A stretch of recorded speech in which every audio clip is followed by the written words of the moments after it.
God, this is the bit that Colin always does with the intros and the talking. So we've been away for a bit. Through scheduling, and we actually did put up. I did stream an episode, but I garbled it and made a complete mess of it because Colin is the one who actually knows how to do all of this stuff. But we're back again for another go, and what we're going to do is we're going to try cover some of the recent topics. So we are going to be skipping a bunch of stuff. We're going to skip the Scorpion Pack. We're going to skip Worlds. We're going to skip pretty much everything from here to there. Right? Yeah. All right.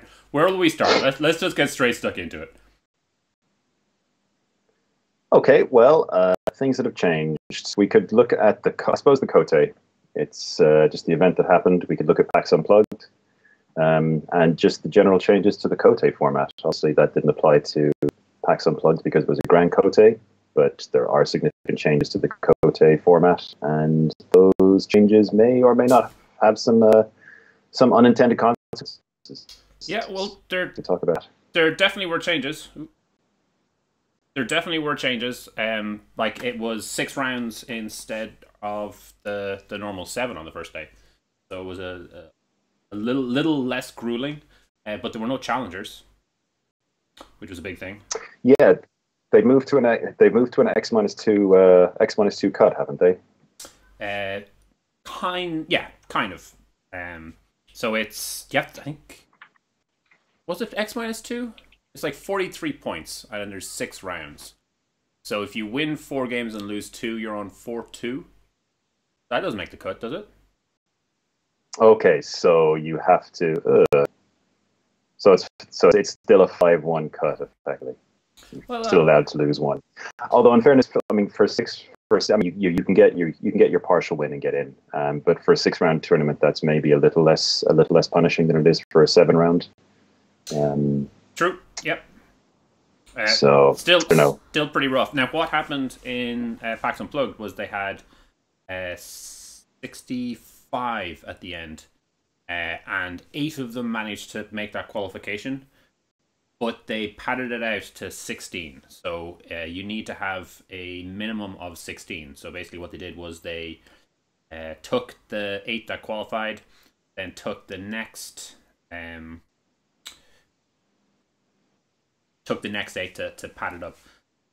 Let's say here who goes to, 43 tournament points on day 1 to make the cut for day 2. So, it's pretty rough. Yeah, it's still pretty harsh. Not quite as bad as it was, but it's still pretty tough. But I suppose one thing to be noted as well is the significant drop in player numbers between this year and last year. Yeah, 200 and something down to 65. And yeah, look at those Scorpion and Crane figures. 15 Crane and 17 Scorpion. I mean, the players know what's going on. Yeah, indeed. I mean, I suppose what we're seeing really is the drop from the year 1 excitement is maybe to be expected. But this just seems to be kind of a pattern with FFG games. And it just seems to be something that comes from how they develop and release games, is that there is the big release for the year, which gets hyped up massively, and you get people buying in a significant amount, and then things kind of tail off a bit after that. So yeah, we might be seeing something of a normalizing of the 5 rings numbers. But yeah, it's quite a drop, and absent. I'm not sure. Were there any other factors that could have yeah, we think there were a few. So, well, obviously, I mean, looking at those numbers, it might be a case that some of the Scorpion and Crane decided it wasn't really worth their while if they were going to stick to their clan and play, but not really have a chance of Hatamoto or winning out the tournament. They maybe weren't going to try risk it. Friday. It started on a Friday. So that was one Oh possible one. wow. Okay. Yep. Yep. And the other one of the commenters. So yeah, Gregory Nielsen said the biggest contributor was the short notice, which I think is kind of interesting. I mean, we pretty much knew that there was going to be something big at PAX Unplugged. So I'm surprised he's saying the short notice. That said, don't think they would have known it would have been on a Friday. So maybe the short notice combined with the fact that it was a Friday, if people were considering going, they didn't know what day it was going to be on. They maybe didn't have a chance to make any suitable Yeah. arrangements. Yeah. Book That them could have off happened. work or whatever. Yeah. Yeah. Okay. So maybe we shouldn't be reading too much into the attendance numbers then. Maybe not. That said, there's a limited number of Grand Koteis. And the Grand Koteis in the new format are the ones where players actually get to have a winner, which I know a lot of people kind of feel is a little bit more prestigious. And for the US, PAX Unplugged at 211 was one of the bigger tournaments. So if we're seeing a drop off, do we have any other biggers? No, it was the biggest of all of them, apart from Gen Con, which I guess was another Grand Kodai. So, but Yeah. it's its own beast. Now, on the flip side, we are seeing some reports of the Madrid Kodai, and the Madrid Kodai Grand Kodai is coming in near 500 people already registered for it. Oh, that's amazing. Yeah, so that's Wow. that's getting Great. an uptick. People are definitely hyped, and I mean, it's the Spanish crowd. Those guys are crazy into their Alpha 4. They are. They are. But that's really good news. And I don't know. I have to say, from the way that FFG have been handling things with the Elemental Championships, and just the sheer breadth of tournaments that are available to play in 2019. I think there's a lot to be enthusiastic about regarding the game at the moment. And with the release of the big box coming early in 2019 as well, Yes. which will hopefully inject some. Yeah, I mean, which is something that we're worth talking about as well, is that I think we're getting to a stage now where the current environment, or at least the first year, that everything's been more or less thoroughly explored at this stage. It's not to say that there aren't a few little nooks and crannies here and there that aren't undiscovered. I think there's a few more variations on the Scorpion deck that people are able to work on. So yeah, no, absolutely. I mean, that there are variations there, but I mean, I think that what we've seen is that yeah, we have a more or less explored environment at the moment where there aren't enough novel or new cards or kind of different approaches available to really create a new paradigm and rearrange the metagame. So hopefully this big box that's coming in the new year is going to do that, because there are a number of archetypes which seem very, very close to being viable, but which aren't quite there, that aren't quite good enough to break into the knockout stages of a grand Kote, or to go 6-0 in an ordinary Kote now, which is a bit of an error. I feel. I think that is a bit of a mistake on FFG's part. Well, I can definitely see the reasoning behind it. So one of the things that we called out last year was that there was no scaling in the tournaments. Madrid last year, I mean, had a ridiculous number of people, but you still ended up with your seven Hatamoto and some prize support, whereas the LA event, I mean, it's not anyone who attended or any kind of, I mean, there was a bunch of issues around it, but it was a tiny event, and I think maybe a third of the attendees were made Hatamoto at the end of it, which, when you consider Hatamoto to kind of be the peak thing that you should be aiming for, like the top prize support is fun, is nice, but a lot of the time, actually having that Hatamoto title and your mat and being able to kind of show it off, I felt was a lot more prestigious than maybe getting your runner-up medal or trophy or whatever it was. This new approach, this new method, scales Hatamotos, which I think is interesting. So to me, I feel they were definitely trying to address one of the problems that we had, which was that scaling wasn't work, and this is the solution that they've come up with.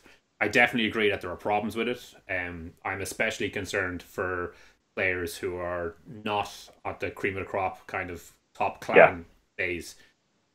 So, and we can definitely see that with the numbers that that kind of came up for the PAX Unplugged event, where Scorpion and Crane, who were the finalists at Worlds, are both out in massive numbers. I mean, you can combine that; they're like 45% of the numbers. That's pretty ridiculous, actually. And there was one interesting thing, just to go on a wild tangent. When you actually looked at the bracket,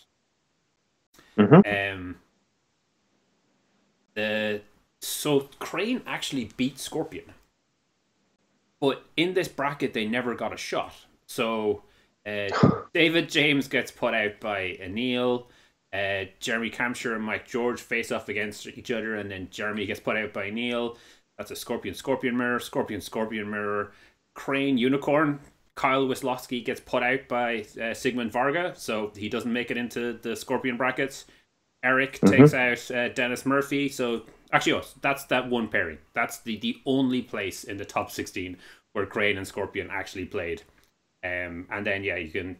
Oh, sorry. Here's another one. So this is where Gregory beats, but then loses to Max Williams playing Crab. I think. Yeah. I get the impression that Scorpion are weak to Crane, and they just got unlucky and completely missed it. Now, how that final looks like with Anil versus Crane, I don't know. I'm not sure if there's much of a difference, but I just thought it was an interesting point. Yeah. And we should, of course, congratulate Anil again on another fantastic performance. The guy is a machine. Yeah, absolutely. We've got a question from Chris, 1986, in chat, who's asking, why has Dragon got such low numbers? Which I think perhaps it's a reflection of the results at Worlds, is that Crane and Scorpion are kind of viewed perhaps as the two most outstanding clan, or the two most powerful clans, which I would kind of disagree with. But yeah, I don't know. It's one of those things. Again, it's a small tournament or smallish tournament, and in those kind of tournaments, you can see quite a bit of variance. But it is very puzzling that a clan as strong as Dragon has got such low representation. So this is a topic that actually came up on the Dragon Facebook group recently, and you can even see it in this tournament. There were 8 Dragon, Anil and Arash. Not only were the only people to make that top 16 cut, but were the only Dragon to have winning scores. So everyone else below them went 3-3 at best. Wow. Some of the speculation is that Dragon is actually a difficult clan to play. That there's a low floor and a high ceiling kind of thing. And Anil actually answered a couple of questions and kind of talked. I spelled his name wrong. Anyway, he's been playing that same deck again and again and again with very minor changes. Like, it was asked how would he perform if he switched over to another clan like Scorpion, and he said he thinks he would do well, but he's invested so much time and so much effort into this Dragon deck. He has played pretty much every scenario, every situation, every option that's going to come up. He's been there, he's played it, because he's just been essentially for a full year been playing this constantly. At the more competitive levels in the game, essentially you're looking at a lot of the guys who are active in the Discord groups. They test against Anil anytime they get a chance. They'll test against his deck. Any of the serious players who will play against Anil, and I think he's normally available because he just gets so many games in. So a lot of the kind of the prestige that people are giving to Dragon, I think, is coming from the fact that they're really playing Anil rather than the kind of broad Dragon. So I think Anil's a fine example of how far you can take Dragon with, and I'd love to see him take Scorpion or take Crane and see how far he could go with that, whether he'd be able to push them even further. But yeah, I think they're slightly overrated.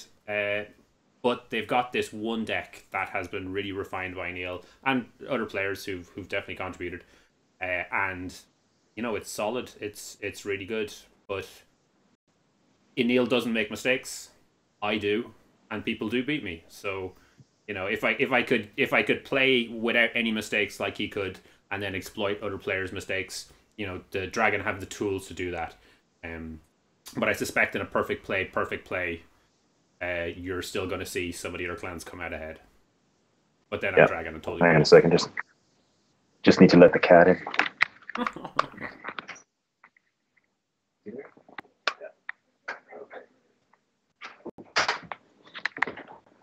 So the cat, sorry about that. The cat has some opinions on lines placings at the moment, and wants to get some words in. Yeah.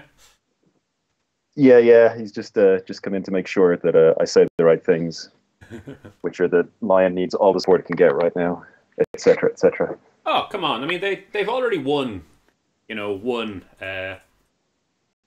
Worlds. I mean, they're fine. They've got a Worlds. They've got a Worlds. Yeah, they've got a Worlds. They can wait in line for another 6 years, right? That's how it works? Yeah, absolutely. I'm pretty sure.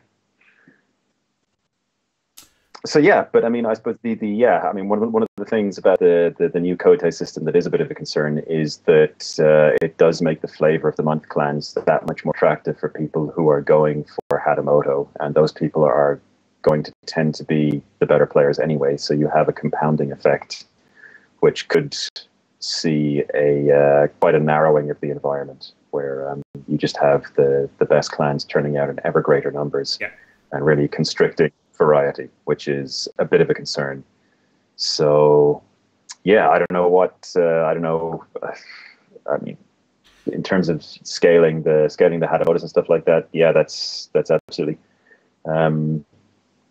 Yeah, it's a fair concern, but I think this could be missing forest for the trees in a certain way. So the positive side is that they're doing something. The negative is that they're blindly hacking their way through the forest as it is. But the next pack. So, any problems we've ever had, the solution has always been more cards, right? Yeah. And we are getting an awful lot of new cards. It's really exciting, actually. Particularly, again, as I'm saying, that there are archetypes for a number of clans which have been almost there.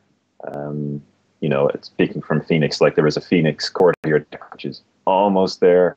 So yeah, but not quite. Talk to me about Phoenix for a little bit, because Phoenix felt like they were in a pretty strong position in going into Worlds, and they performed really, really well. I mean, I know in the last day they had a couple of cuts, but they had a pretty good percentage of players making that final day, as I recall. But they're not considered the favorites for PAX. People weren't particularly up on playing them for PAX for some reason. Yeah, well, it's one of those things. I'm speaking from personal. Okay, just speaking from what I understand of the game, and there are better Phoenix players out there who will certainly have much better views on where Phoenix are right now. For me, from play experience, like playing against guys locally, I've found that the Crane and Scorpion matchups. If we take a look at the two strongest clans, we take a look at the three other strongest clans, which would be Crane, Scorpion, and Dragon. Yeah. So against Crane, I would say Phoenix are actually generally quite strong against Crane, but Crane do have a couple of darts which Phoenix just roll over and die to. Like if they just go, first turn champ level character, honor that character, and they got a Voice of Honor backup, then frequently you're in a hole so deep. Just given Phoenix's basic, I think their best deck at the moment. I think it's the tempo deck or the aggro deck. It's more or less an aggro deck at this stage, which aims to go across the table as fast as possible and just break your strongholds quickly as it can. Yeah. So against Crane, as I said, I would favor Phoenix against Crane in general. I think Crane have a very hard time handling just the aggression that Phoenix put out. but Crane do have a couple of starts that the Phoenix deck just is not built to deal with at all. Like the Hitaru honored, like the honored Hitaru with voice of honor backup. Yeah. That can put you in a hole so deep so early in the game. Like they go across and name Earth when they're thing. You know, it's a 4-card swing. You're under vast pressure. And that's assuming that your opening flip puts you in a position where you can play like 2 characters, one with fate, one without fate, just so you make as many rings as, you know, as ugly to go after as possible. So yeah, so you know, and similarly for Scorpion, I think the aggression that Phoenix puts out against Scorpion is just generally too much for them to handle. I think, again, specifically cards like the Ningyo, which everybody has come to loathe. Pretty much, he's ridiculously powerful, and so against those 2 clans, I think I would give Phoenix a slight edge. I would say Scorpion is still kind of tough. Maybe it's a 55-45. Crane might be a 60-40. I always felt Phoenix had some problems with the Dishonor. The Dishonor often hit them very hard from the Scorpion side. Has that changed with the new characters? Have you managed to weed out your high glory? Yeah. There's the high glory. There are far more. Like the thing is, like against Scorpion, not only have you got Tadaka now, who is effectively a game ender, you also have Master Kisei Toshi, who just breaks provinces against Scorpion. There's really very little they can do. And she's a 1 glory character. I mean, Tadaka is obviously a 2, but his effect on the game is okay. It's so destructive for Scorpion players that it doesn't matter that he's a 2 for the most part. But yeah, I mean, things like the Dreamer, the Ethereal Dreamer, like it's a 0 glory 3/3 effectively. You know, I mean, it's the amount of like she completely changes the early game for Phoenix, where you know before Phoenix had rarely had super aggressive turn 1s with the Dreamer. You know, you can have incredibly aggressive early draws, which are very, very hard for any clan to answer.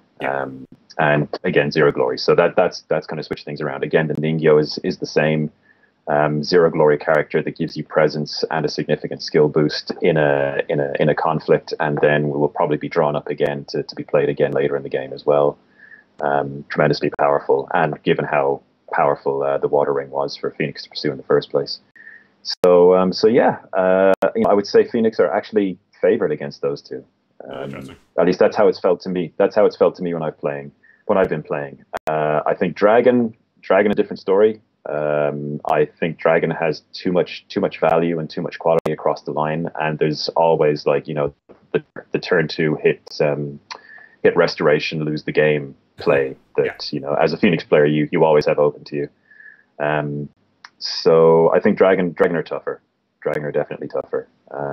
But I mean, like there are a lot of clans that, I mean, like Crab. Like I don't know how Crab beat Phoenix at all these days. I think they need a really strong draw against Phoenix to beat them, just because the aggression is so overwhelming, and because Crab play an awful lot of cards that don't help them win conflicts. Where almost every single Phoenix card is just win a conflict. Yeah. How does that Phoenix deck deal with when some of their aggression gets stalled, though, when they don't take that province or they just bounce? Like is there much investment? Yeah, it's a weird one. I mean, it's certainly not a position you want to be in. But another thing that the Phoenix have that are very strong is the card draw. Like Phoenix have completely ludicrous card draw available to them between libraries, between Shrine Maiden. So yeah, I mean, so if the game does start to bog down, then Phoenix always have options for the most part. I'm just trying to think, like the games that I lose. The games that I lose tend to be to Dragon, and it tends to be to Restoration, or to Mitsu. Mitsu's an unholy terror. Yeah, and that Void Fist coming into the environment has been for me, I felt has been a big game changer for Dragon, more so than any of the other Dragon cards, because Dragon all along it's been about establishing a good board presence and then trying to abuse that, but they didn't really have answers before Void Fist turned up. Now, even if you're behind on Yeah. board, or if your opponent manages to kind of eke it out, Void Fist can finish things. And yeah, the fact that Mitsu can then do it again is pretty head wrecking. It's glorious. Yeah, it's pretty good. And yeah, I mean, Void Fist is just an incredible card. My God, it's an almost faction-defining card for a faction that was already pretty damn good. Yep. So yeah, but yeah, it's one of those. Yeah, it's just one of those things. Like I think Phoenix are actually really quite strong, but and they're, like I said, I think they have a good matchup against Crane and Scorpion. I think Dragon matchup is definitely iffy. Unicorn is a weird one. That game can go either way. Like I would say, it's definitely in favor of Phoenix, but sometimes Unicorn will just get that start where they flip the Shiatoni encampment and go to town on you, and there's not a lot you can do to stop it. One of the weird things I found with the Unicorn decks that came out of Worlds is that there was a massive amount of diversity between it. So in direct contrast with the Scorpion decks were all competing really, really well, and each one had its own flair. But the Unicorn decks were all doing really, really badly, and each of them was doing something differently. So to me, at least, it kind of feels like the Unicorn decks are still a little unfocused, not really sure what they're doing yet, which is why maybe you're getting a little bit of I know you're saying variance with the draws, but you might be also seeing variance with the decks because they're different players are trying different things. Yeah. Hasn't been settled yet. Whereas with Dragon, you can go directly to Anil's test version, and that's pretty much what everyone is playing. Yeah, absolutely. Yeah, and I mean, and plus we're getting. I mean, there's the Warriors of the Wind pack coming out for Unicorn very soon as well. So they're getting reinforcements across the board and another new theme, which is interesting, and a really interesting stronghold. Oh, the exploration. So, yeah. Let's have let's have a quick look at some of the Children of the Empire stuff before we get too far ahead. Yeah, absolutely. Not sure how much we've seen of it yet, but the big thing about Children of the Empire is it's really Tyler's first opportunity to kind of set his mark on the game. So we know he was involved in the Scorpion pack, but he would have come in, while I'd say a good chunk of the cards had already been designed. It was just a matter of working it through. But I get the impression that Children of the Empire was him looking at the game, going, it's nice, but there's a couple of things I'd like to kind of tweak, and then using this pack to really address it. So the major themes that they're talking about in it, there's definitely dueling, there's honor, bidding, particularly with the new composure mechanic.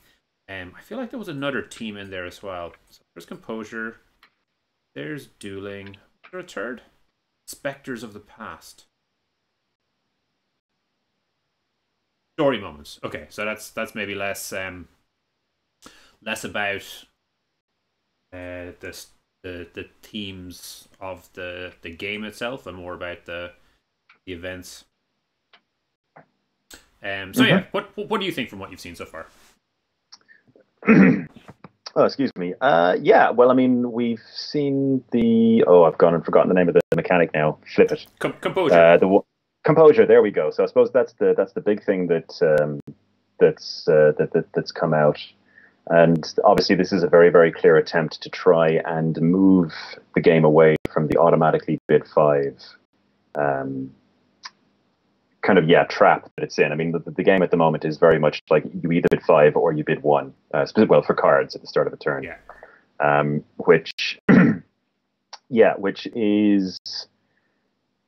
Which is a concern. It is a bit of an issue. I mean, you don't want to be in a situation where, a major mechanic of the game is rationalized to the point where there is basically no decision making, where it's obvious what you're going to do. Yeah. So composure is definitely a step in. I don't think it's going to solve the problem completely, but it's a step it's a step toward it. And honestly, a measured approach is just better, because you don't want to kind of create a situation where you break the game or you move the game to a different unsatisfactory position, and one that may be even harder to get out of, because it's in the cards. Like if composure pushed too far, everyone would be bidding 1, and then you'd have to release another set to try push people back up to bidding 5. But the ones we can see here, Student of War, who's the line character. When you've got composure, the character does not lose fate and cannot be discarded. And then the Scorpion character, when you've got Composure, this character must be chosen as a target for the opponent's events if able. And then has some other abilities that allow kind of switching of dials to be super devious. These are, I think, what you're talking about. They're about right. If these are on the board, you're not instantly going to go, I need to bid 1 because I need to activate this Composure. You're not going to go, I'm going to bid 5 because I can completely ignore it. You're going to look at them and you go, oh, all right, can I get away with a 4 bid or a 3 bid? Is this sacrificing cards, worth the ability that I'm going to get on the table? And sometimes it will be, and sometimes it won't be. But yeah, it's not an instant decision. And it'll be interesting if you see someone playing those cards against you. You're like, oh, well, I know it's in my hand. If they play that, is that a problem? Yeah, absolutely. I mean, it because both players have to make a decision based on these cards in play and based on a degree of hidden information, which is what they have in their own hands. Then it promises to make the decision interesting, at least a lot of the time. Maybe not all the time, but yeah. So like these cards, but again, like it's like talking about these two cards specifically. You take a look at the Scorpion character and how destructive that can be, and then you take a look at the Lion character, which is a bunch of dumb stats, and it's rather regrettable. So I'm kind of hoping that this is the low water mark for Lion. I mean, if Student of War had cost 2, that would have been a more interesting character. Well, hold on. Sure. They've totally upgraded to Turi. Turi is much better now, right? Look, he's basic. Oh wait. Yeah. Yeah, and out of clan. I suppose that's what you get for being successful. Yeah, this reeks of old 5R when being really successful at the game generally meant you got horrifically punished in the story and sometimes in the cards. Congratulations, so, Doji Reiju. You are now part of the Dragon Clan. Yeah, that's supposed to be the all-time classic. Yeah. Like there are friends of mine, like Tom McDonald specifically, still rages about that. Oh, absolutely. Like if you want to make him angry in 2 words, just Hitomi Reiju, and he will go mad. And that was only one character. Imagine an entire family was stolen from you. Just because Phoenix players liked the mechanic on Agasha Ginai. From what I can tell, there was no other reason. They just liked being able to discard and draw more cards. That was it. Yeah. And then we got a better version. So it all worked out. Yeah.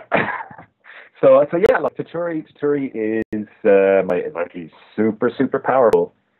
And again, we're kind of back in this situation where you've just got kind of blanket negation and no, you can't do this. And I mean, we've talked about this and covered this before.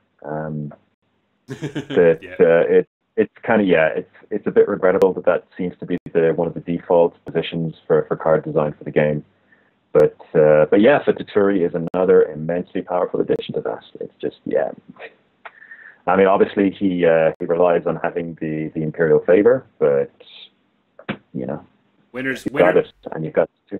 Winners win more. Winners win. That's how it goes. Winners win.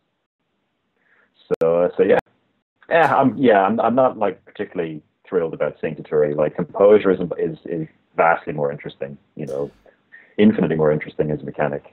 Yeah. Well, but actually, to give some of the merits of what they're doing with Turi, it's story. They're bringing story into the game. Yeah. They're making the game a little bit more alive. And another fine example of this is the kind of art that they've added to these 2 other cards. Actually, I think they mention it as Spectres of the Past.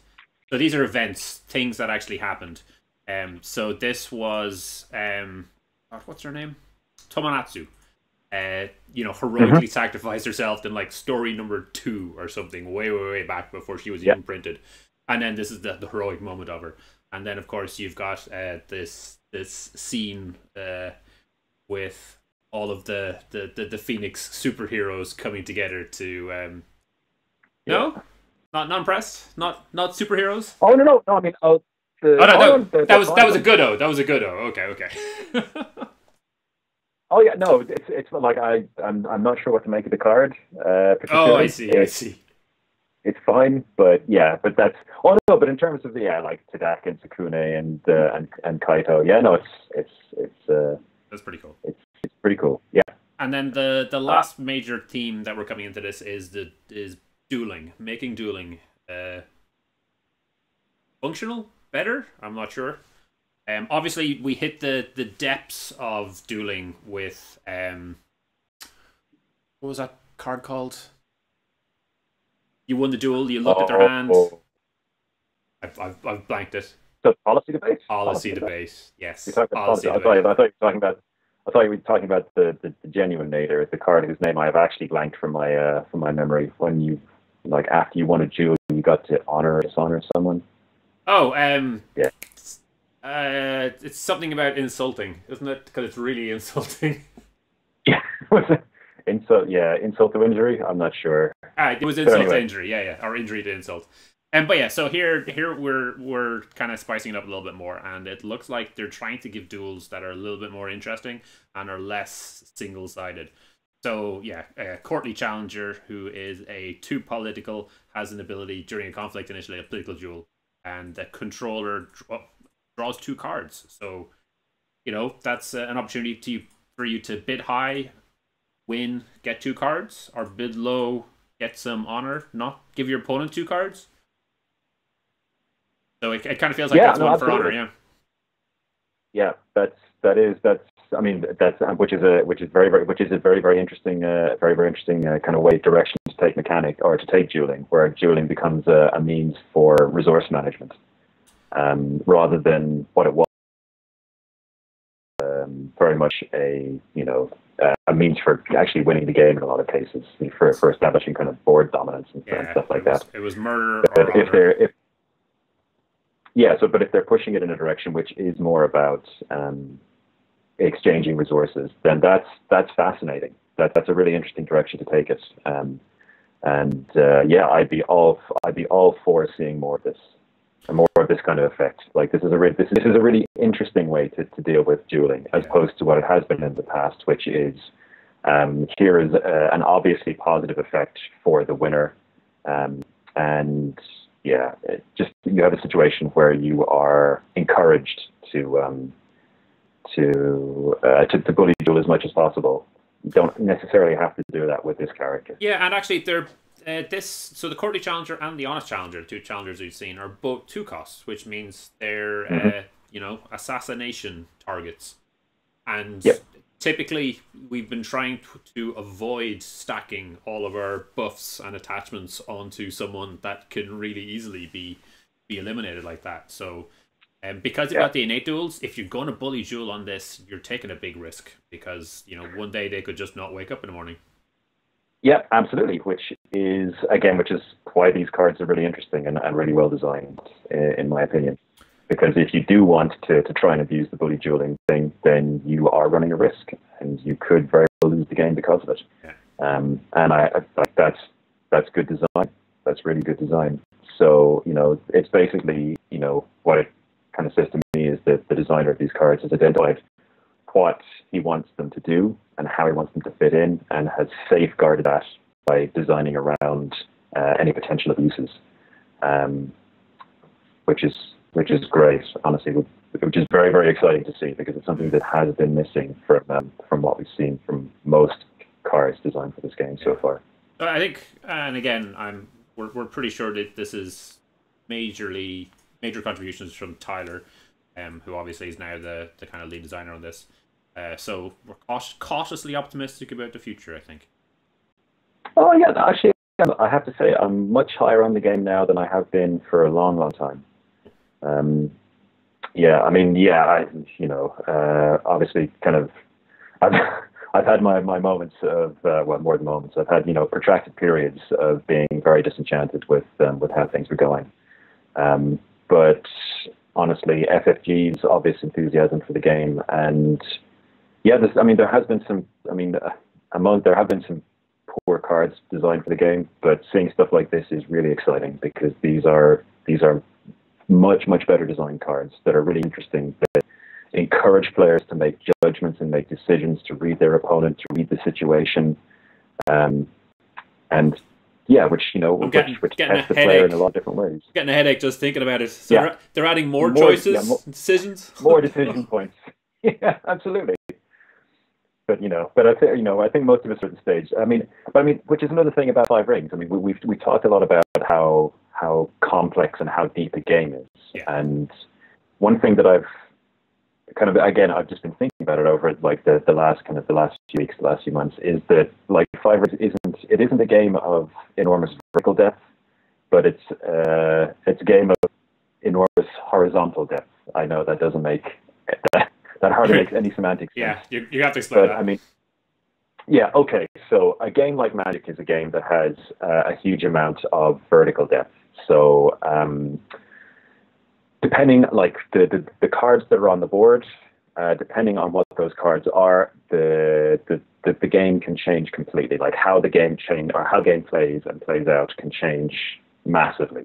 Okay. Like if you have a control-based board-clearing millstone deck, for example, on one side, whose entire aim is to clear the board and basically mill their opponent's deck until they're out and they lose the game, versus like a weenie rush deck or a mid-range deck, then the dynamics and how that game plays really change quite a bit, and how players approach that game really radically changes. Okay. And similarly, like if you've got mid-range decks versus, blitz decks, or if you've got, there are a large variety of different decks and a huge variety of ways to approach how you win the game. So that's a game that has really, really has a lot of vertical depth. A vertical complexity, maybe, is a better way to say it. So just the different approaches that players take. While when you're playing a game of Magic, the board states are generally very, very simple comparatively to Five Rings. And you can look at what's on the board and look at what's in your hand and go, this is the optimal play, and this is absolutely what I should do in this situation. Yeah. So in terms of kind of the broad decision-making depth, it's not really there. But a lot of how the game is shaped at the deck building stage and how you decide to approach the game. And there are many, many different ways there are many radically different ways of approaching how you win. So that's a game with considerable vertical complexity, whereas Five Rings is a game of horizontal complexity. Whereas it doesn't matter which clan you're playing, you're still basically playing the exact same game. And it doesn't actually really matter what kind of strategy you adopt. Like even if you're going for Dishonor or Conquest, you're still playing more or less the same game the whole time. So it doesn't have that depth or that complexity in terms of variety. Yeah. But it has a huge amount of interrelated complexity in how the different phases of the game chain together. Because like how you approach your first conflict has, can and does have significant impact on how your opponent reacts, and that will have significant impact on how you react after that. So there's a huge complex chain of decisions and decision making that informs all future decisions. So you have two very, very different kinds of complexity.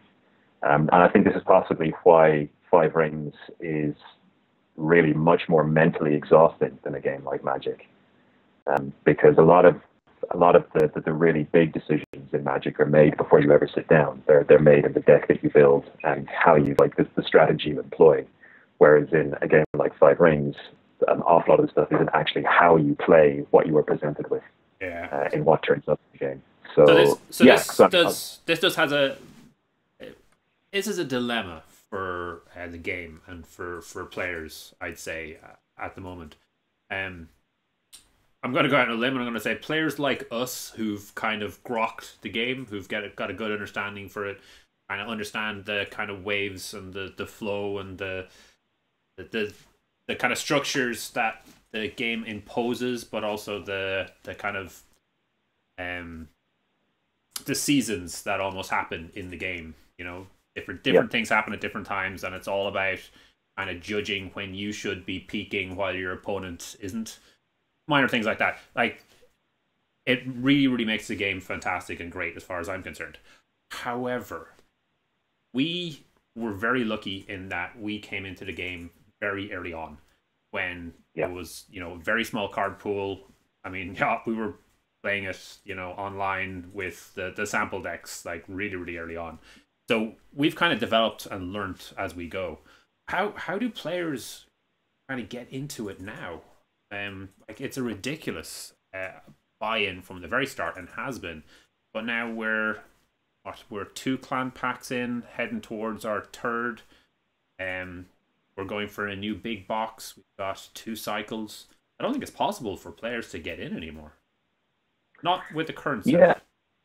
yeah. I mean, well, this is a problem that like the LCG model has always had, and you know, I really don't. I'm not sure why, but certainly if it was me, if I was in charge, I would be moving LCGs much more toward a hybrid with the CCG model, where the core set would be really, where a new core set would be released every 2 to 3 years, and with that core set would come a reset of the cards. Because I mean, we've seen this before in games. Like if when you have a game where the card pool just keeps on growing and growing and growing and is not pruned in some way, rather than actually increasing variety, it massively decreases variety because Yeah. you will have busted cards that sneak through.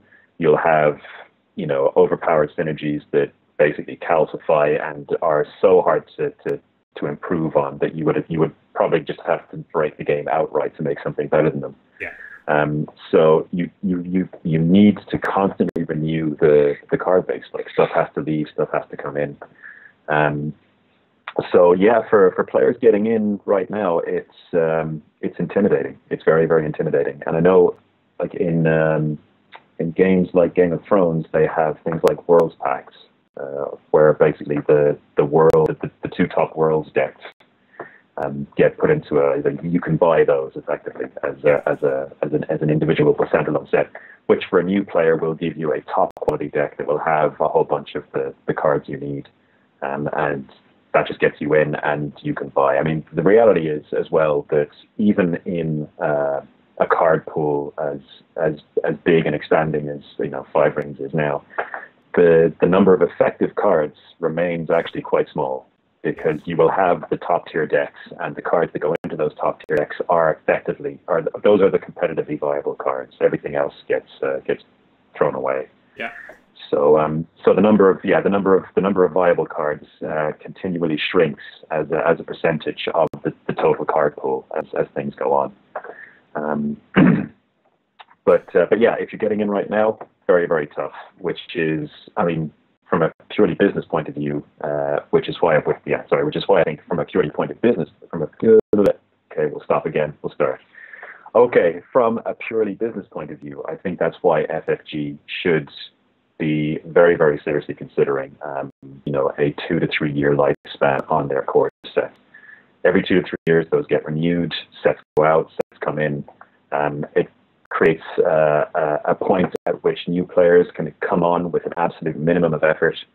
It gives you, a chance to periodically correct rules, prune rules, move bad cards out, move other cards in, and kind of just change the design voice of the game, without things getting to a really kind of degenerate situation where players are getting hugely frustrated just not playing at all. And that is exactly what had happened with Netrunner. With Netrunner, the game had kind of stagnated, had gotten a bit stale, and Netrunner was due to be the first one to cycle out. So all of the LCGs have essentially the same cycling model, and it's just Netrunner was the first one to hit it, and then obviously has unfortunately gone. But that new core set really brought new life into the game. It was one of the best things that ever happened to it. They were able to take out some of the real problem cards. They did new art for the cards that were in the pack. So even if you had them, it was worth your while investing into the other one. So yeah, that kind of cycle really, really helped invigorate. Also, the Game of Thrones brought in house intro decks, which I thought was really interesting. So currently, to start into Game of Thrones, if you want to start with House Stark, you just buy your House Stark deck, and then you can kind of pick and choose which packs, which expansions you wanted to get in after that. I honestly think, I think you're right. I think there are a couple of problem cards that a core set reset would definitely help with. Not sure how soon that should be. Should it be a year? Should it be... I think if they were to announce it next week and then for it to be out in 6 months' time, it might be a bit too soon, even though it wouldn't particularly upset me. So we're probably looking at a new core set in a year or two. Yeah, I think they've accelerated their plans for the clan packs. I think they saying they want all the clan packs out by the end of 2019. Yes. Yeah. Yeah. If they were moving to something like that, that's when I'd announce it. You get all the clan packs out, then you announce it, and then you can just say, I don't know, these things will be legal for a while. I don't know. But basically, yeah, just a reorganization, not only for the hygiene of the card pool, but also to make it easier for new players to come into the game, which is something that, Five Rings deserves, because the Five Rings community is still, it is fantastic. It's always been passionate, sometimes to its own detriment. Yeah. But that said, when you just talking to people who have who've been at conventions, who haven't played Five Rings before, and who have approached Five Rings players, and the things I heard have been nothing but positive. Like the community is incredibly open, incredibly just kind and welcoming. Yeah. So actually, if you look at the Alpha Vor Facebook group at the moment, there's I'm off it. No, absolutely. I understand why, but in between the rants about the environment and a couple of other things, there were a couple of posters who just said, I turned up at a recent thing, and the community has been so fantastic and so great that it's been really, really, really, really nice to kind of meet everyone, and it's just obviously it's a fine example of how extreme on either end the Alpha Vor community can get. Yeah, absolutely. I mean, but it it always has been thus. The passion that players have for the game, frequently gets expressed in maybe not the most constructive or positive ways. Absolutely, and when you get them offline and when you get them all in a room together, it's just buddies. Oh, but it's completely good. Yeah, it is. But that's what I mean. That's the analogy actually I was going to make. It's like a family. Yeah, you scream at you scream at the people who are closest to you because you can, because you're able to, and because when all is said and done, you'll clap each other on the back, give each other a hug and get on with whatever it was you were doing before. And yeah, the community feels very much like that. All right. Speaking of family, let's have a look at our red-headed step brothers. The unicorn card. Unicorn? No longer. Shinjo Shono. Or Shiro Shinjo. Shiro Shinjo. What an interesting card. Yeah, I've heard... obviously, we're not the first people to kind of get out ahead of this. And, I've heard a lot of the different podcasts chatting about it and seeing what they think. It's really, really interesting. I don't think I can possibly, have an opinion yet. Because I'm really nervous about what essentially is a blank stronghold. But then I'm super nervous about anything that breaks the economy of a game because, that's always been terrible or amazing. Yeah, I mean, it's a fascinating stronghold. I share the trepidation. It looks like it's either going to be completely unplayable or utterly broken. It's it does feel a bit like they are trying to thread the eye of a dozen needles at once with hitting perfect balance on this. Yep. So yeah, either you're in a situation where 6 Fate on turn 1 just makes your stronghold, just basically puts you in such a hole early on that it's hard to come out of. But the thing is, from turn 2 you'll be making 8, so you break even. From turn 3 onward you'll be making more. Generally, the game is ending on turn 3, though, sometimes turn 4. So is kind of 4 Fate, maybe? Is 4 Fate over the course of 4 turns and basically skewed toward the end of that? Is that going to be enough to make up for not having an ability that is available on each turn and additionally starting on 6 Fate? And I have no answer for that. I do not know. Is the unicorn play style going to fit into it? If you gave this stronghold to the Scorpion, who currently, have as quiet a opening turn as they can and then load up on Fate from there on, or the Crab, who getting a character out and then keeping around for another 17 turns until their opponent basically dies from exhaustion. Those are kind of playstyles that fit in perfectly with this. But does the unicorn have what it takes to kind of capitalize on that and make that work? Because yeah, as you say, those first few turns can be pretty crucial. Yeah, I don't know. I mean, the thing is, even if the game extends, like Travis is saying, most games end turn 5 or 6 unless they're blowouts. That could be very possible. I don't know. I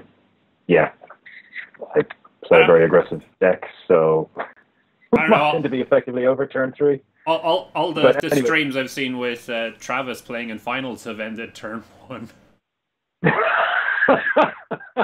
Sorry, Travis. Sorry. But I mean, okay, Jesus. I don't know. Are we ever getting out of that hole? I don't know. But the thing is, like, is that fate toward the end of the game? Is it going to make a significant difference, or is it going to make enough of a difference? Is like, and then there's no ability. I mean, it's like the Crane Stronghold. Yeah. Except the Crane Stronghold does have an ability. It does. If people remember to use it. Yeah, but it's either ridiculously amazing or it may as well be blank. But it is there. But yeah, I mean then. But I suppose then the Stronghold opens up a very different way of approaching the game, where essentially you are defending and holding for as long as you possibly can early in the game, and building your deck toward using your economic advantage to dominate the later game. Yeah. I mean, like if you're getting to a situation where you are, I mean, kind of potentially. Well, we've seen games decided by players passing first 2 rows in a game 2 times in a row, 2 turns in a row. Yeah. And basically that gave them the fate advantage to just roll over their opponents. And this can quite quickly push up to that. And I know people are talking about the kind of accelerated ones where you attack chasing the sun to get a second one, attack a second time to flip a third one, and then use your own border keep to flip the last one. Then you go into turn 2 with 10 fate. 10. That's ridiculous. You don't need to worry about that. Just being able to get it as far as 8 and then having that trigger for a couple of turns, like that is far beyond anything we've seen before. Especially if Unicorn are able to capitalize on other things, like if they're able to start passing first, if they're able to hold on to that first turn advantage. Maybe we might even see Wave the Unicorn, because they can squeeze out a few more fate where their opponent won't be able to, and then just totally dominate. Yeah. Terrifying. Yeah, absolutely. But as I said, it's a Stronghold. It's one of those things, like, it'll either be unplayable or it'll be broken. It's a bit of a worrying design, but we'll see how it plays out. Have you had a look through any of the other cards revealed yet? Every now and again, yeah, I do kind of. Actually, these days I try to stay away from the spoilers as much as possible, just because the surprise is nice when the packs open. But that said, I have been every now and again, like, I just can't help but see stuff like the mechanic of revealing opponents' provinces for the Unicorn is interesting, thematically pretty cool for the clan of exploration. Yeah, and it happens as a natural byproduct of going and attacking people. Yeah, but you're going to be doing it anyway. So yeah, or just or poking or trying to win challenges. Whether the cards are good enough yet, I don't know. Yeah, it feels a little underwhelming to me as a mechanic. But that said, that's probably because it's not a very interesting mechanic. Yeah. Which sometimes they're the best kind. Like Unicorn don't really need to lean into this. They don't need to actively do anything different. They just need to, attack once in a while. Just do it. Yeah, do what you were going to do and reap the benefits. Yeah. So yeah. I mean, yeah, it's one of those things. Like, maybe it'll turn out to be absolutely amazing, but it's not exciting or not interesting. Because it is like it just happens as a byproduct of playing a normal game. So that's maybe why I'm not as enthused about it. Okay, well let's push the Unicorn pack discussion on a little bit further when we get around to doing our next one. And for our final topic, let's consider the restricted list. Oh yeah, sure. because we know the restricted list is going to have a new addition onto it. Um, because we've been told Feast or Famine is going onto the list. Yeah. We're also relatively sure that we're going to see it soon, possibly in the next week. In fact, now that we've actually released, or are going to upload and release an episode, we're going to get a bunch more FFG posts tomorrow. That's how things normally work, right? That is it. We've been doing this for the community. Big news tomorrow. Somehow I've lost you. Oh yeah, it doesn't matter. Small loss. I'll fix that. But yeah, the restricted list. So there have been rumors flying that there are going to be new cards. There are going to be additional cards added to it. There are going to be some cards taken off it. I'm not sure if those rumors have any substance to them whatsoever. But yeah, it's certainly Feast or Famine going on. Feast or Famine should have been going on quite some time ago.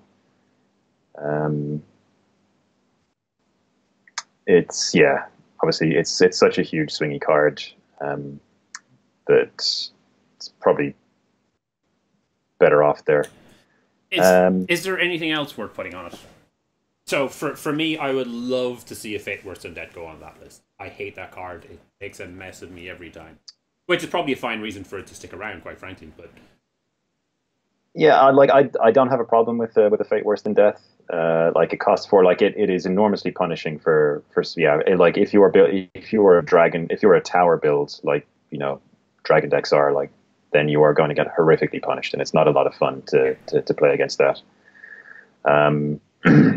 The only card I would say absolutely should be on that list is Restoration of Balance, because I think it's one of the few, there's not a huge amount of counterplay. It can end a game turn 1 or turn 2. It's just a super frustrating card. It's impossible to feel good when that card hits you, and even when it hits an opponent, it's not like, oh yeah, I really outplayed my opponent there. It's like, no, they just walked into a province and got murdered. Yeah, it's a bad card. Guest of Honor is a possible. I mean, but we're just going back to all the cards that stop people from playing stuff, which is interesting, because when you were talking about how the Phoenix matchups were going, a lot of the things you were saying was these cards beat me, and it was like cancellation, denial, cancellation, denial. And then you were saying, when I get these cards out, I beat them. And the cards you're talking about are cancellation and denial. But obviously, this is what the game is at the moment. I mean, it is kind of cancellation and denial wars to a large extent. Like Dragon hits a kind of a weird niche, because Dragon is the attachment heavy deck, but attachment control is heavy. Whereas then you're seeing like the Scorpion and Crane, who are the other dominant ones, are big on event cancellation and are kind of facing off against each other. So you've got a bit of a weird mix. And then who cares about anyone else? Yeah, pretty much. So yeah, but it's just one of those things where, as I said, the game has issues with, actually, when you take a look at the real problem cards, the cards that people don't enjoy, they're cards that stop you from playing stuff, and they're cards that break the economy of the game. Yeah. Those are things, and even stuff that pseudo breaks the economy of the game. Things like Reprieve and Iron Mine, which, because Iron Mine is keeping something, if it's keeping a Casada on the board, that's 5 free fate that you just got. So what about for Greater Glory? For Greater Glory is a card that has problematic interactions. Yes. However, if they removed that from the restricted list, it would give a boost to Lion and it would give a boost to Unicorn. So this is kind of a philosophical kind of consideration. Should the restricted list be used to deal with unintended or overpowered or problem combinations, or should they actively be using it to try balance the factions? Yeah, okay. Well, I think for me, it should be aimed for the most part at dealing with problematic interactions. balancing the factions is much more complicated because you have roles, and roles in themselves, like roles changing, will impact how clans play quite a lot. Like there's there's a huge difference between Seeker of Void and I don't know. What's the worst one? Probably Seeker of Earth might be there as one of the worst ones in the game. Okay. But there's a big difference between but I mean, just hypothetically, for just in general, you would much rather be able to play Shameful and Pilgrimage than play whatever two Earth provinces there are. Like there's a big difference. I mean, and it goes beyond that as well with the Voidlock cards that you can that you can play. So I would much rather see the restricted list used to deal with problematic interactions. I suppose you can use it to try and balance out the factions to some degree, where if a faction has access to too much good stuff, then you maybe do consider putting additional cards on that. It's a tough one. It's a tough one because we are faced again with cards, things like Guest of Honor, that are hugely problematic, that are just awful to play against. That remove any kind of decision making from the game, or almost all decision making from the game, and it's just not fun. It's not fun. It's not interactive. I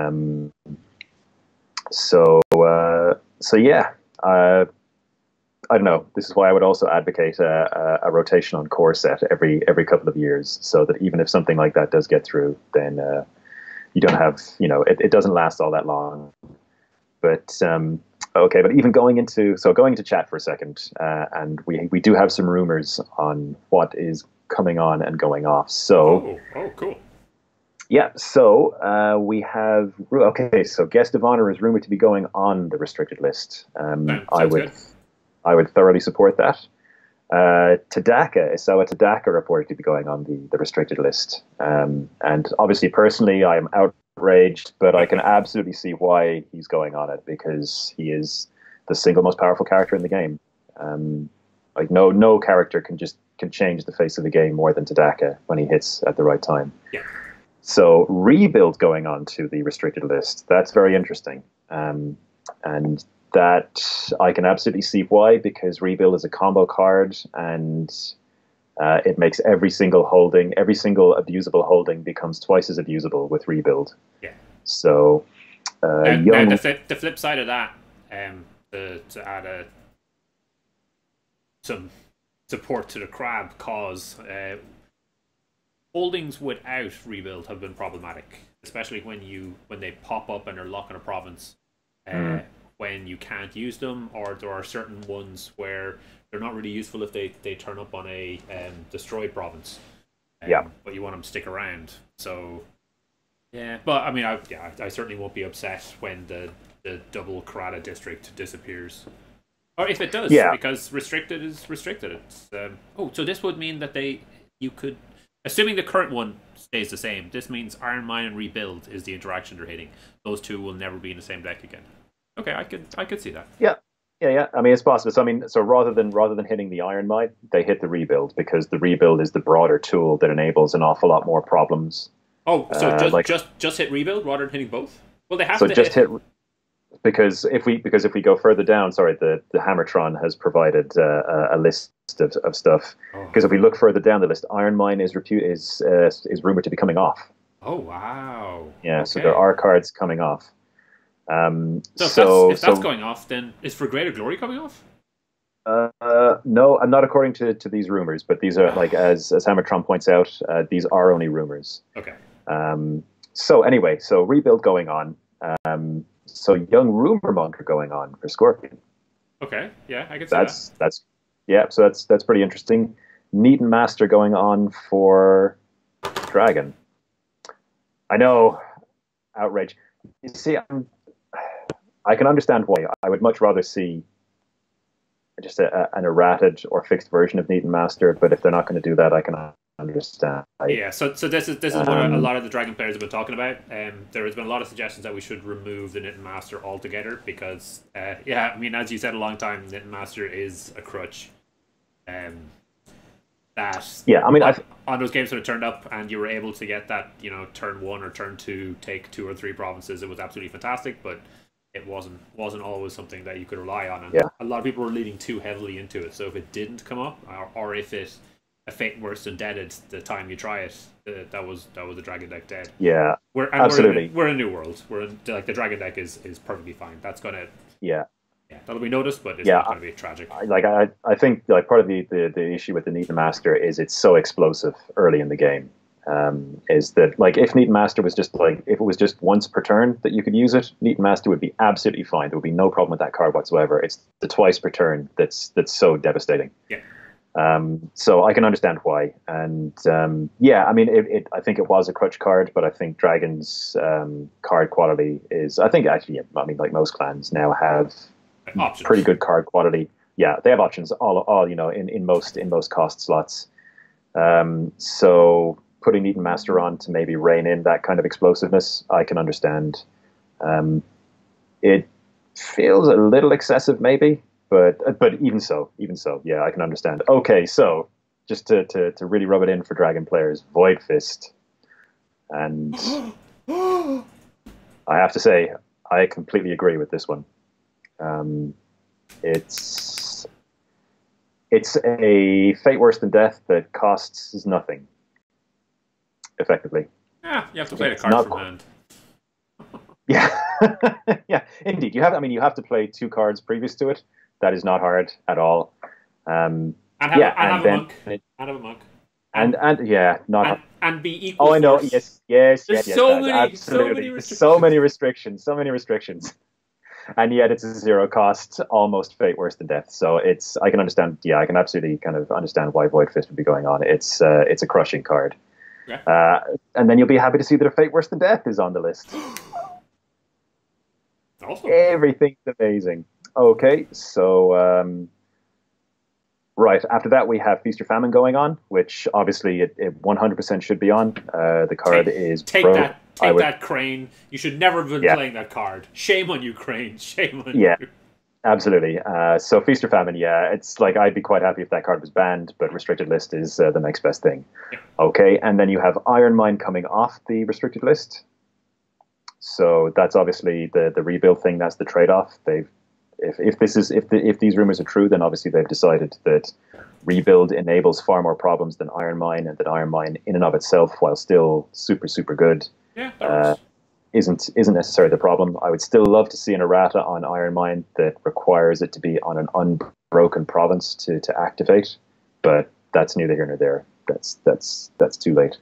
And Against the Waves coming off. So congratulations. Taking off Against the Waves and putting on Tadaka, which is is it a buff? I don't think for a lot of Phoenix decks that changes absolutely nothing, because you will play both of those cards in a heartbeat. Wait, it means you can play Charge with the Charge Bird. Oh, you could. Oh yeah, no. In that case, it's just a straight buff for Phoenix. Yeah. Wow. So, but that's a significant buff for Phoenix. Do you drop Tadaka? No.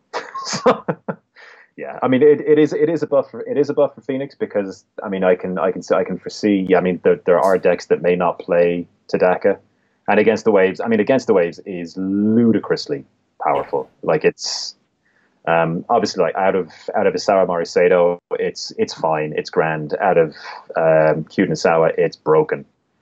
Just because the being able to recycle it, an effect that powerful is bananas. But that sounds like a pretty good shift. I mean, basically you're saying that the current existing deck isn't going to change. That's basically going to be the top deck. You're still going to play Tadaka, and you're still going to play Against the Waves. It's just one is restricted instead of the other. But it's opening up options at lower tiers, which is great. Yeah, absolutely. So it opens up a few more options, which is super good actually. Which I think, much like the change to Rebuild and Iron Mine, switching those off. Yeah. Although it's a slightly different way. I mean, I suppose this is opening up a few different options for Phoenix, whereas the Rebuild Iron Mine swap is kind of closing down abusive possibilities. And again, maybe they're concerned with, like, if Honor gets a push, maybe they're concerned with Rebuild Yurt and things like that. So, I mean, Rebuild is very much a combo card. So it does mean Crab can now play Iron Mine and then Pathfinder's Blade with your Seeker of Earth, right? Yep. Yeah. Keeper of Water. Oh no, that'd be Seeker Secret of Earth. Secret of Earth. So obviously, Scorpion get cut down really quite severely. Well, no, the Scorpion, yeah, Scorpion losing a fate worse than death. So now they've got to pick between a fate worse than death Or and Forge Edicts. Forge Edict. Like this could be. I mean, this could be a significant stealth buff. Well, kind of the stealth buff. Well, a relative stealth buff for Shinobi, although it's an overall nerf for Scorpion, or it would be. The important thing is it's a buff for every other clan. Yeah, yeah, absolutely. I mean, it makes towers a lot more tempting, or at least even not a complete loss against Scorpion. And similarly with Void Fist, like Void Fist really punishes towers. Yeah, and so Void Fist going on a restricted list and Pathfinder's Blade still be there may shift Dragon out of the Seeker spot and into the Keeper one, or at least make that decision. No longer an instant choice. It's no longer a brainless, auto choice. So I mean, so this like if these are true, then this is really interesting, and this is a much more interesting and surgical way of using the restricted list compared to what we saw before, which was just we're going to restrict all the good cards, which is a good start. But yeah, which is a good start. Yeah, I mean, these choices look really well considered. Like there's definitely been thought put into it. Yeah, I mean, when you see a card like Young Rumormonger on the restricted list, and I mean, I don't think anyone would argue that Rumormonger is it's one of the most frustrating cards to play against. Like when Scorpion is on top of you and the Rumormonger is out there on the board, it can be brutally punishing. And the Young Rumormonger also enables so many filthy little combos, especially with their new stronghold. That yeah, it's a very, very interesting set of cards. If those rumors are true, very, very interesting. So yeah. But I guess ultimately you use the restricted list in the best way you think you can to keep the game vital and interesting, and make sure that there are both choices internally in terms of what you build, how you build your clan or build your deck, and externally versus the metagame in general. So yeah, it'd be it's going to be a nice little bit of a shakeup. So the expectation is that this will not kick in for Madrid, which is next weekend. Yeah. Yep. Yep. But it will kick in for WarpCon. WarpCon will be the next event with it. Oh, fantastic! So, yeah. Wow, okay. We will be the testing ground for all of the madness, which is awesome. Cool. Yeah, because it'll be a fresh environment where we can claim that.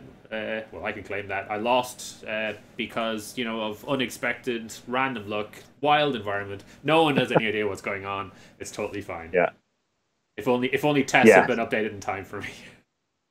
Yeah, so Jason, who's the guy who provided the rumors, said that he also thinks that a huge amount of thought has been put into this, which is why it's been delayed so long, because they wanted to get it right. And yeah, I completely agree.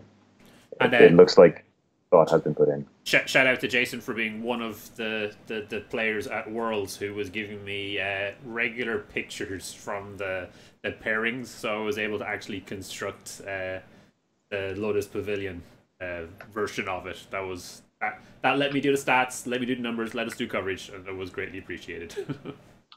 Awesome. In that case, thank you very much, Jason. That was awesome. So yeah, that looks really interesting. Looking forward to it even more now. I think we might have completed an episode. Good grief! It's been a long time. I know it's been a long time coming. It has been a long time. But now I have the power.